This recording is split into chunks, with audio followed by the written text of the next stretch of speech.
ಬಾಕ್ಲಲ್ಲಿ ಒಬ್ರು ಹಿರಿಯರೊಬ್ರು ಬಹಳ ಮುತ್ಸದಿ ಒಬ್ರು ನಾಯಕರು ಅವರು ಕಾರ್ನಲ್ಲಿ ಬಂದು ಇಳಿತಾ ಇದ್ರು. ಅವ್ರು ನೋಡ್ಬಿಟ್ಟು ಕೆಲವು ಸೆಕ್ಯೂರಿಟಿ ಇವರೆಲ್ಲ ಓಡೋದ್ರು ಅವ್ರ ಹತ್ರಕ್ಕೆ. ಆಮೇಲೆ ರಾಜೀವ್ ಗಾಂಧಿ ಅವರು ಅಲ್ಲಿ ಫೋಟೋ ತಗೋತಾ ಇದ್ರು, ಕೇರಳದನ್ನ ಫೋಟೋ ತಗೋತಾ, ಆಮೇಲೆ ನಮ್ಮ ಕರ್ನಾಟಕ ಆಯ್ತು. ಅವರು ಬಂದು ಕಿವಿಯಿಂದ ಹೇಳಿದ್ರು ಇಂಥವ್ರು ಯಾರೋ ಬಂದಿದ್ದಾರೆ ಅಂತ. ಅವರು ತಕ್ಷಣ ನಮ್ಮನ್ನು ನಿಲ್ಲಿಸ್ಬಿಟ್ಟು ನಾವೆಲ್ಲ ಹೋಗಿ, ನಾವು ಅಷ್ಟೊತ್ತಿಗೆ ಹೋಗಿ ಅವ್ರು ಕೇಳಾದ ತಕ್ಷಣ ನಾವೆಲ್ಲ ಹೋಗಿ ಸ್ಟೇಜ್ ಕೂತ್ಕೊಂಡು ನಮ್ಮ ಫೋಟೋಗೆ ಇಟ್ಕೊಂಡು ಕೂತಿದ್ದೋ. ಆಮೇಲೆ ಅವರು ಒಳಗಡೆ ಹೋಗ್ಬಿಟ್ರು ರಾಜೀವ್ ಗಾಂಧಿ.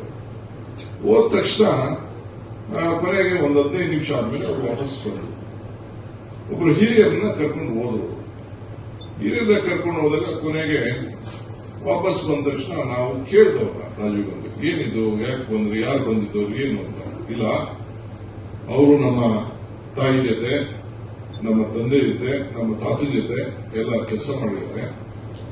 ಅವರು ಬಾಬು ಜಗಜೀವನ್ ರಾವ್ ಅವರು ಈ ದೇಶದ ಪ್ರಧಾನಮಂತ್ರಿ ಆಗಿದ್ದರು, ನಮ್ದೇ ಉಪ ಪ್ರಧಾನಮಂತ್ರಿ ಆಗಿದ್ದರು.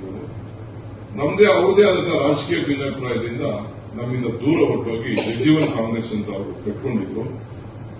ಈಗ ನನ್ನ ಪಿಎಗಳಿಗೆಲ್ಲ ಬಹಳ ಟ್ರೈ ಮಾಡೋದಂತೆ ನನ್ನ ಅಪಾಯಿಂಟ್ಮೆಂಟ್ಗೆ. ನನ್ನ ಪಿಎಗಳು ಯಾರು ತಿಳಿಸಲಿಲ್ಲ, ನನಗೆ ತಿಳಿಸಲಿಲ್ಲ. ಇವರು ಅಪಾಯಿಂಟ್ಮೆಂಟ್ ಕೇಳಿದ್ದಾರೆ ಅಂತ ತಿಳಿಸಲಿಲ್ಲ. ಇಲ್ಲ, ಅವರು ಯಾರು ವಯಸ್ಸಾಯ್ತು ಅಂತ ಅಂದ್ಬಿಟ್ಟು ನೆಗ್ಲೆಕ್ಟ್ ಮಾಡಿಬಿಟ್ಟಿದ್ದಾರೆ. ಸೊ ಇವತ್ತು ಜನತಾ ದರ್ಶನ ಇತ್ತು ಅಂತೇಳಿ ಬಂದಿದ್ದಾರೆ. ಅವತ್ತು ನೀವು ನೋಡಿದ್ರೆ ನೀವೆಲ್ಲ ಯುವಕರಿದ್ದೀರಿ, ಏನು ಅಂತ ಸಮಾಜ ಏನ್ ವಿಚಾರ ಅಂತ ಕೇಳಿದ್ರೆ, ಇಲ್ಲ ಅವ್ರು ಹೇಳಿದ್ರು ಏನೋ ಒಂದು ಡಿಫರೆನ್ಸ್ ಬಂದ್ಬಿಡ್ತು, ನಮಗೂ ನಿಮ್ಮ ತಾಯಿಗೂ ಡಿಫರೆನ್ಸ್ ಬಂದ್ಬಿಡ್ತು, ಎಮರ್ಜೆನ್ಸಿ ಕಾಲದಲ್ಲಿ ನಾನು ಬೇರೆ ಹೋಗ್ಬಿಟ್ಟೆ, ಆದ್ರೆ ನಾನು ಈ ತರ ಒಂದು ಬೇರೆ ಪಾರ್ಟಿ ಕಟ್ಟಿದೆ, ಇವತ್ತು ಮತ್ತೆ ನೀವು ಅಧಿಕಾರಕ್ಕೆ ಬಂದಿದ್ದೀರಿ, ನಾನು ಇಲ್ಲಿ ಏನು ನನಗೇನ ಶಕ್ತಿ ಇಲ್ಲ, ನಾನು ಹೋರಾಟ ಮಾಡಲಿಕ್ಕೆ ತಯಾರಿಲ್ಲ, ನಾನೊಬ್ಬ ಕಾಂಗ್ರೆಸ್ ಅವನು, ಕೊನೆಗೆ ನಾನು ಸಾಯಕ್ಕಿನ ಮುಂಚಿತವಾಗಿ ನಾನು ಯಾವ ಅಧಿಕಾರಕ್ಕೆ ಬರಲಿಲ್ಲ, ನಾನು ಸಾಯಕ್ಕಿನ ಮುಂಚಿತವಾಗಿ ಒಬ್ಬ ಕಾಂಗ್ರೆಸ್ಗೆ ನಾನು ಸಾಯಬೇಕು, ಅದಕ್ಕೆ ನಾನು ಬಂದು ಹೇಳಿ ಬಾಬು ಜಗಜೀವನ್ ರಾಮ್ ಅವರು ರಾಜೀವ್ ಗಾಂಧಿ ಅವರಿಗೆ ಹೇಳ್ತಾರೆ. ಅದನ್ನ ಬಂದು ನಮಗೆ ನೆನಪು ಮಾಡಿಕೊಟ್ರು. ಇವತ್ತು ನಾನು ಈ ಕಾಂಗ್ರೆಸ್ ಧ್ವಜ ಹಾಕೊಂಡಿದ್ದೇನೆ. ಈ ದೇಶಕ್ಕೆ ಸ್ವಾತಂತ್ರ್ಯ ತಂದುಕೊಟ್ಟಂತ ಧ್ವಜ, ಈ ರಾಷ್ಟ್ರಕ್ಕೆ ಸಂವಿಧಾನ ತಂದುಕೊಟ್ಟ ಈ ಧ್ವಜವನ್ನ ಮುದ್ದನ್ಮೇಗೌಡರು ಹಾಕೊಳಕ್ಕಾಗಲ್ಲ, ಬಿಜೆಪಿಗೆ ಜನತಾದಳದವರು ಹಾಕೊಳಕ್ಕಾಗಲ್ಲ, ನೀವು ಮಾತ್ರ ಹಾಕೊಳ್ಳಿಕ್ಕೆ ಸಾಧ್ಯ.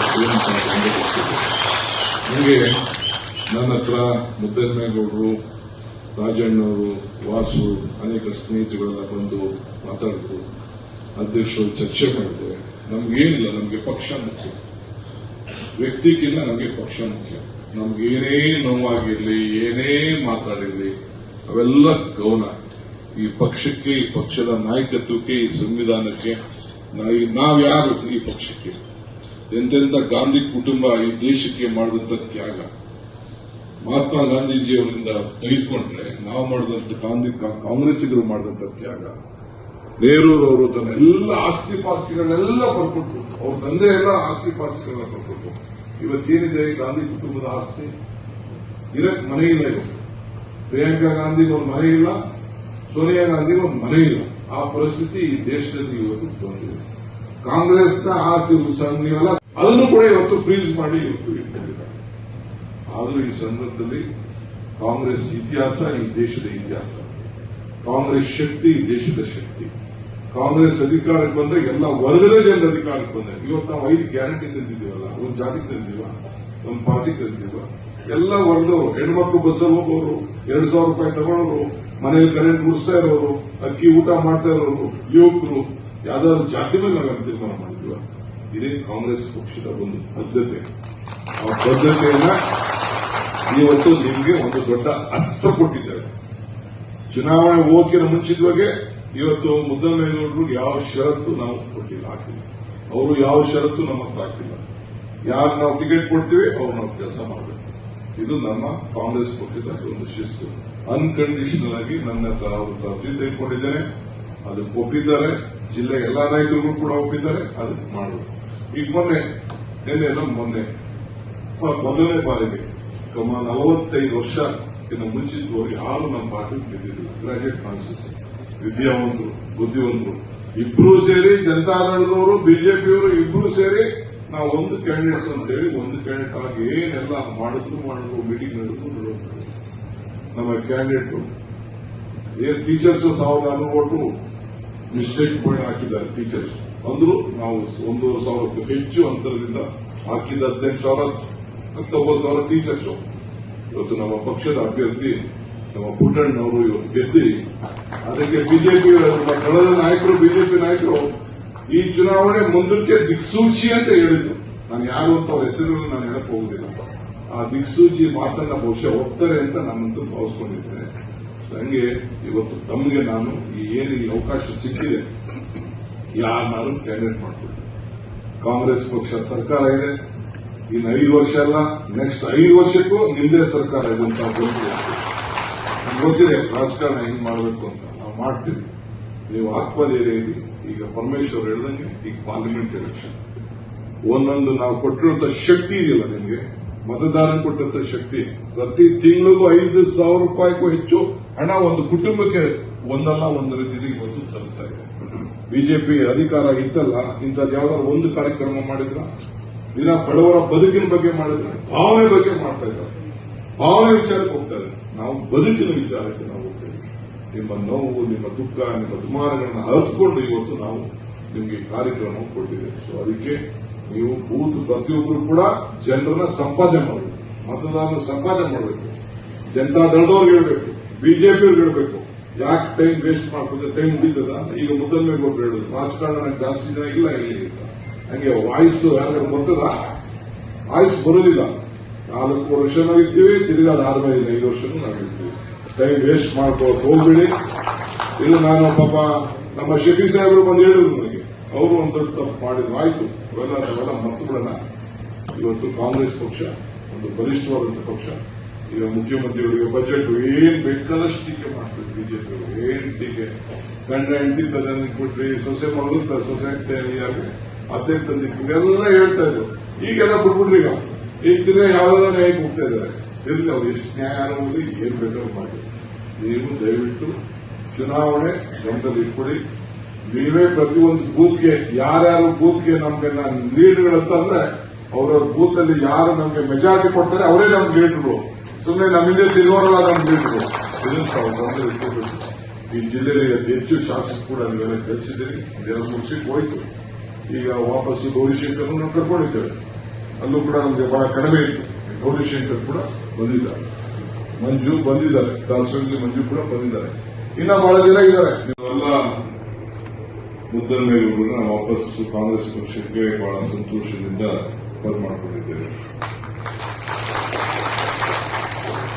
ನನಗೆ ಒಂದು ಘಟನೆ ನೆನಪು ಬರ್ತದೆ. ನಾನು ಭಾಷಣ ಇಲ್ಲಿ ಜಾಸ್ತಿ ಮಾತಾಡುತ್ತದೇನಿಲ್ಲ. ನಾನು ಜಿಲ್ಲಾ ಯೂತ್ ಕಾಂಗ್ರೆಸ್ ಪ್ರೆಸಿಡೆಂಟ್ ಇದ್ದೆ.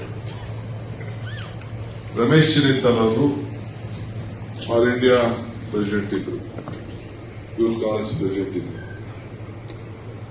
ಅವರಾಗ ಶಾಸಕರಾಗಿದ್ರು, ಮಂತ್ರಿ ಇರಲಿಲ್ಲ. ಅವರು ಇದು MP ಇರಲಿಲ್ಲ, ಶಾಸಕರಾಗಿದ್ರು. ತಮಿಳುನಾಡು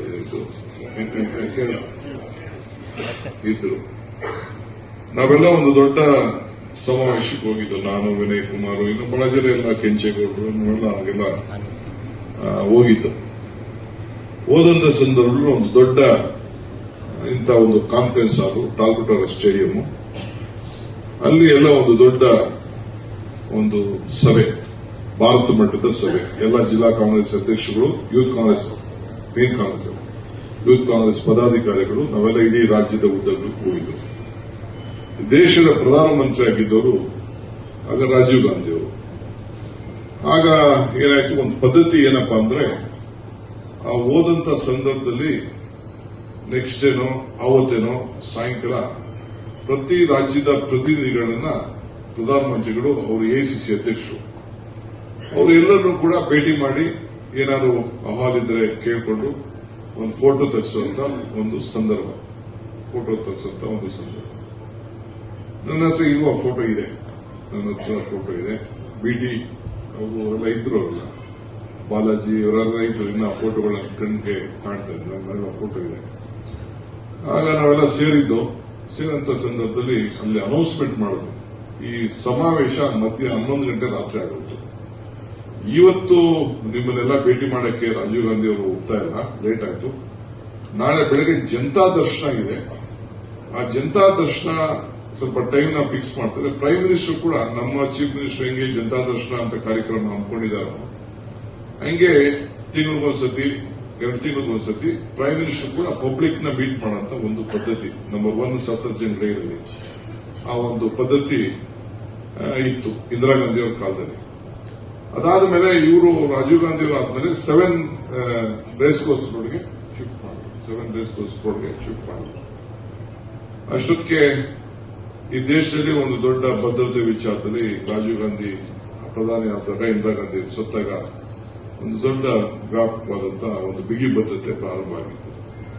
ಸೊ ನಾವೆಲ್ಲ ಬೆಳಗ್ಗೆ ಹೋದು ಪ್ರೈಮ್ ಮಿನಿಸ್ಟರ್ ಮನೆಗೆ ಮೀಟಿಂಗ್ ಮಾಡಬೇಕು ಅಂತ ನಮಗೆಲ್ಲ ಕ್ಯೂ ಅಲ್ಲಿ ಚೆಕ್ ಮಾಡಿ ಆಲ್ಫಾಬೆಟಿಕ್ ಆರ್ಡರ್ ಅಸ್ಸಾಮು, ಆಂಧ್ರ ಹಿಂಗೆಲ್ಲ ಒಂದ್ ಕಡೆಯಿಂದ ಮಾಡಿ ನಮ್ದು 8ನೇದು 9 ನಮ್ದು ಕೇರಳ ಅಕ್ಕಪಕ್ಕ ಇದೆಲ್ಲ ಕೂಡ ಒಟ್ಟಿಗೆ ಹೋದ. ಕಾಶ್ಮೀರವರು ನಾವೆಲ್ಲ 3 ಜನ ಒಟ್ಟಿಗಿದ್ದು ಎಲ್ಲ ಕ್ಯೂಲ್ ಹೋಗಿ ನಿಂತಿದ್ದು.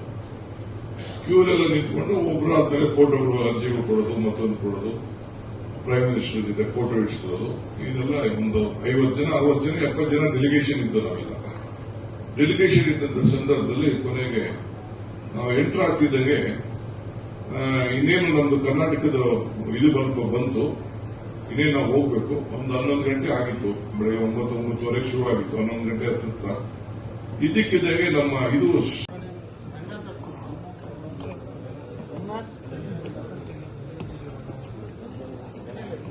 ಮುಂದೆ